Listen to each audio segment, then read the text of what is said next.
العالمين والصلاة والسلام على سيد المرسلين أما بعد فأعوذ بالله من الشيطان الرجيم بسم الله الرحمن الرحيم الصلاة والسلام عليك يا رسول الله وعلى آلك وأصحابك يا حبيب الله۔ فرمان مصطفیٰ صلی اللہ علیہ وسلم، شب جمعہ اور روز جمعہ مجھ پر کثرت سے درود پڑھو کیونکہ تمہارا درود مجھ پر پیش کیا جاتا ہے۔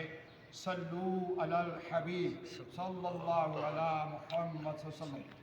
زندگی بے حد مختصر ہے، یقیناً سمجھدار وہی ہے جو جتنا دنیا میں رہنا ہے اتنا دنیا کے لیے، اور جتنا عرصہ قبر و آخرت کا ہے اتنی قبر و آخرت کی تیاری میں مشغول ہے۔ کئی ہنستے بولتے انسان اچانک موت کا شکار ہو کر دیکھتے ہی دیکھتے اندھیری قبر میں پہنچ جاتے ہیں۔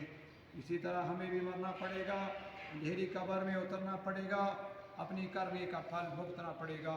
حدیث شریف میں ہے، قبر روزانہ پکار کر کہتی ہے، اے آدمی کیا تو مجھے بھول گیا؟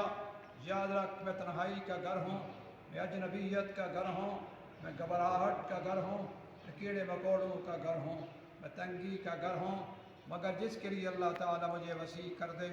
پھر آپ صلی اللہ علیہ وسلم نے مزید فرمایا، قبر جنت کے باغوں میں سے ایک باغ ہے یا دوزخ کے گڑھوں میں سے ایک گڑھا۔ اللہ عز و جل ہمیں فکر آخرت کی تیاری کرنے کی توفیق نصیب فرمائے۔ صلو علی الحبیب۔ فرمان مصطفیٰ صلی اللہ علیہ وسلم، جس نے مجھ پر ایک بار درود پاک پڑھا اللہ پاک اس پر 10 رحمتیں بھیجتا ہے۔ صلو علی الحبیب صلی اللہ علی محمد صلی اللہ علیہ وسلم۔ مسلمانوں کے لیے سب سے پہلا فرض نماز ہے، مگر افسوس کہ ہماری مسجدیں ویران ہیں۔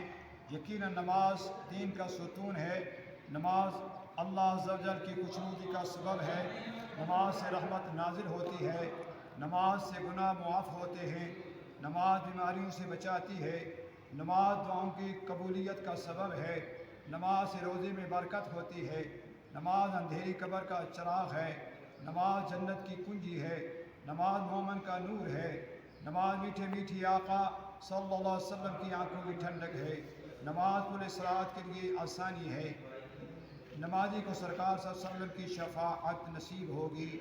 بے نمازی سے اللہ عز و جل ناراض ہے، جو جان بوجھ کر ایک نماز بھی چھوڑ دیتا ہے اس کا نام جہنم کے دروازے پر لکھ دیا جاتا ہے۔ استغفر اللہ۔ صلو